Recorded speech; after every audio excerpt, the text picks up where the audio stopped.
Hi, welcome back to Cleats and Credits. Today I'm here with Megan and Coryn, who are both on the women's soccer team here at Longwood, and they're going to share a little bit about their journey and how they're managing being a student athlete. Hi, I'm Megan. I'm a junior here. I play in the midfield, and my major is business, and my concentrations are real estate and finance. Hi, my name is Coryn. I'm also a junior and a midfielder, and my major is political science with a concentration in pre-law. Nice. First, why did y'all choose Longwood? When I came on my visit, I immediately fell in love with the town, and the freshmen at the time, that they were juniors when we had gotten in as freshmen, they really were very welcoming, and it was the most welcoming community I would say that I had visited.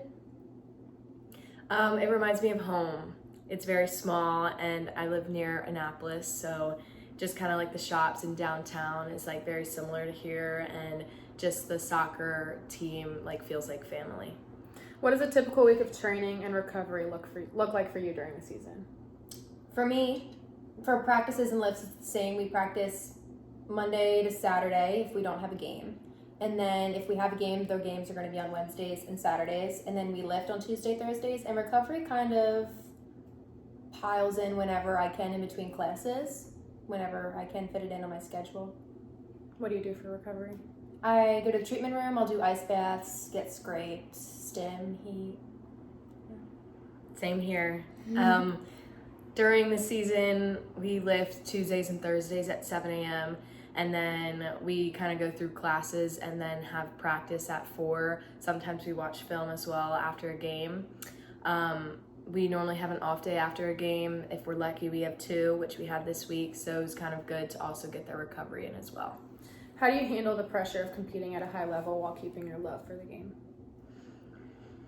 I think remind myself why I do it, like doing it for all the work I had put in over the years. Like I didn't just do 16 years of soccer to just give up in a way when I got here and crumble under pressure, because we dealt with it before and not such big scales, but we're kind of used to it in a way. Yeah. I think for me, it's kind of like the team atmosphere. Like when we win, it's kind of like just like so fun, and like if I happen to score in the game, like I also feel like everyone's like congratulating me, which also like makes me realize like, oh, I did this for a reason. And it kind of just, and also when other people score like a big save, like I don't know, I feel like the team is very close in a way that makes me realize like I did this for a reason growing up. Kind of going off of that, like what mental strategies do you use to stay confident after a tough loss or like a bad performance? I would say like that it happens and you can learn from it. I kind of flip my perspective on, instead of, oh, I'm not good enough, had a bad game, I stink, whatever. And I kind of flip it as to like, how can I go up from here? That's what I would say.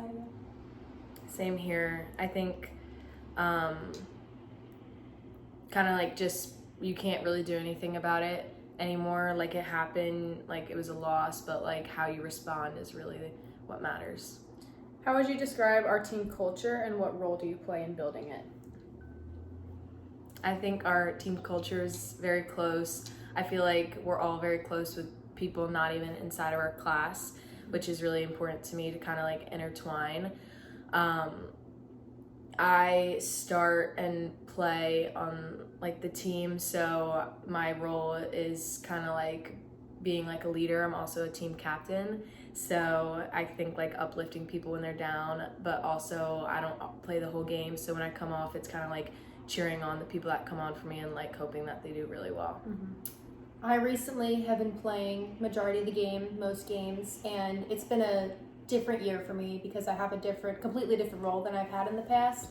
And I think my role is more of leading on the field, like communicating, and in my position, like you have to be constantly talking, giving information, so I'm kind of just trying to balance that. How have your roles on the team changed over the years, and how has that affected you mentally? When I got here, there were some games I wouldn't even touch the field at all. There were some games I would play half the game, and last year I got more minutes. My minutes have been increasing since I've gotten here, and I think it's given me more confidence rather than I've been losing minutes. I've been getting minutes, so I would say I've been more confident and composed in my play, I guess you could say. Yeah. I got kind of lucky when I came in there was like a midfielder role that needed to be filled, and I got lucky enough to start as a freshman and play all the games, and I luckily have not gotten hurt, knock on wood. So I have gotten the chance to play in every game, which is like, I need to remember that that's very like rewarding, and not everyone plays at the D1 level, so, and not everyone plays, especially starting since freshman year. So I feel like I need to be reminded that like that's very important too. What has playing Division I soccer taught you about yourself on and off the field? I think I would say like I am more capable of doing things that I thought. Like I always thought I had bad time management, bad priority ranking and stuff, but it's kind of shown me that I do a good job at my organization and day-to-day scheduling and little things like that. Yeah. I like having a plan. Like we kind of have set stuff even in the spring. So I feel like I'm an organized person, so that also helps me stay on track and just keep focused, especially with school and everything else. What's one piece of advice you'd give a freshman joining our program here?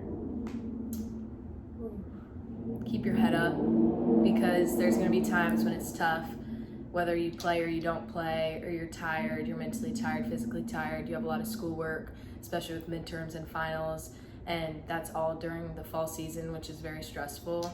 So just kind of like, if you ever need someone to talk to, like there's upperclassmen to just reach out to and just ask them anything. I would say if things get hard, to like set goals and reach them, even if they're little, and then kind of set your standard and try to reach that or exceed that as days go by even. Yeah. All right, well, that's it for today's video. Thank you, guys.